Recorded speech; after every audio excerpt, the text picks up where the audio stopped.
પાડાના વાંકે પખાલીને ડમ, આ કહેવત તો આપ સૌએ સાંભળી જ હશે ને. ચાલો અને થોડુંક ઇઝી વેમાં કહું તો તમને ખબર પડશે. કરે કોઈ અને ભરે કોઈ. આ તો એવી જ વાત છે કે કરતા કરી ગયા અને જ્યારે ભરણનો વારો આવ્યો ત્યારે ભરવાવાળા જે છે તે આમ જનતા બની ગઈ. એટલે કે કર્યું કોઈ કે અને તેનો દંડ અત્યારે જનતાને મળી રહ્યો હોય તેવું સાફ લાગે છે. તમે વિચારતા હશો કે આજે હું શું વાત કરી રહી છું, પણ બહુ મહત્વની વાત કરી રહી છું. કાળઝાળ ગરમી છે, એની સાથે સાથે વેકેશન પણ છે.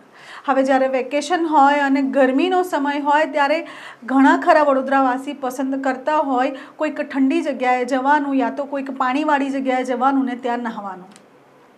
એટલે પછી વડોદરાની આસપાસ આવેલા જેટલા પણ જળ સ્ત્રોત છે જ્યાં નહીં શકાય છે તેવી જગ્યા ઉપર લોકોની ભીડ તો જોવા મળે જ. પણ હવે શું?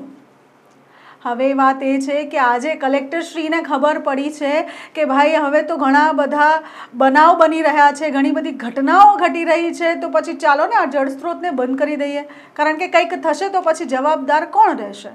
એટલે એકાએક એ ફરમાન આપવામાં આવ્યું અને 1 2 નહીં 33 જેટલા જળસ્ત્રોતને નહાવા માટેની ના કરાવવામાં આવી. એટલે કે એવું ફરમાન બહાર પાડવામાં આવ્યું કે જેટલા પણ જળસ્ત્રોત છે વડોદરા અને વડોદરાની આસપાસના ત્યાં નહાવા પર પ્રતિબંધ મૂકવામાં આવ્યો. શું છે સમગ્ર મામલો? ચાલો ચર્ચા કરીએ. નમસ્કાર, હું છું શીતલ, આપ મને જોઈ રહ્યા છો હેડલાઇન ન્યૂઝના માધ્યમથી.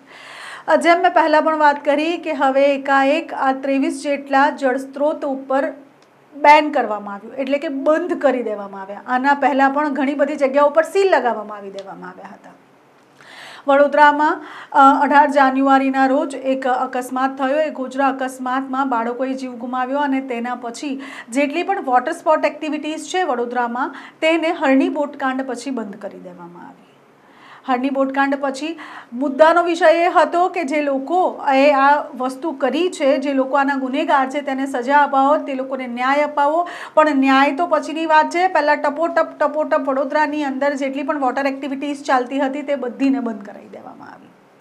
તેના થોડાક જ મહિના પછી ઘટ્યું અગ્નિકાંડ, એટલે કે રાજકોટ ટીઆરપી ઝોન અગ્નિકાંડ. અગ્નિકાંડ જ્યારે ઘટ્યું તેના વખતે ઇલેક્શનનો માહોલ ચાલતો હતો, એટલે જે પણ ઘટ્યું હશે તે સમયે આંખ આડા કાન કર્યા અને તેના પછી ઇલેક્શન જેવું પૂરું થયું. એટલે હાલ હવે બધા જ સરકારી તંત્રએ ઊંઘ મરડી અને આળસ મરડીને હવે તે લોકો ઊભા થયા અને તેની સાથે હવે વિચારવામાં આવ્યું કે કંઈક ઘટના ઘટશે ને ફરી રાજકોટવાળી થશે તો શું કરવું. એટલે ફટાફટ થઈને આ જેટલા પણ 23 જેટલા જળસ્ત્રોત છે તેને બંધ કરવામાં આવ્યા. સયાજીબાગમાં જોય ટ્રેનને બંધ કરવામાં આવી, વોટર પાર્ક્સને બંધ કરી દેવામાં આવ્યા, ગેમ ઝોનો બંધ કરી દેવામાં આવ્યા. તો હવે વડોદરાની જનતા જાય ક્યાં? તમે કરેલી ભૂલોને છુપાવવા માટે તમે ટપોટપ કરીને બધી જ જગ્યા ઉપર સીલ લગાવી દઈ રહ્યા છો, બધી જ જગ્યાને બંધ કરી રહ્યા છો, તો તેનું ભુગતાન તો વડોદરાની જનતાને કરવું પડી રહ્યું છે. તો વડોદરાની જનતા કાળઝાળ ગરમીમાં વેકેશનના સમયમાં પોતાના બાળકોને લઈને જાય ક્યાં?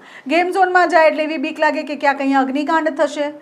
આવી કોઈ વોટર એક્ટિવિટી વોટર પાર્કમાં જાય તો એમ થાય કે વોટર પાર્કમાં જઈએ છીએ ને કદાચ ફાયર સેફટી ન હોય ને કોઈક રાઈડ આમ તેમ થઈ જાય ને કંઈક ઘટના બટે ને અમારા વાલાઓ જે છે તેનો જીવ જોખમમાં મુકાય, એટલે વોટર પાર્ક કંઈ ન જઈ શકે. એ તો તમે બંધ કરાવી દીધા. હવે રહ્યા હતા એવા નાના નાના ઝરણાઓ, નદીઓ, તળાવો જ્યાં લોકો જઈને નહાતા હતા, હવે 23 જેટલા આ જળ સ્ત્રોત પણ હવે તમે લોકોએ બંધ કરાવ્યા.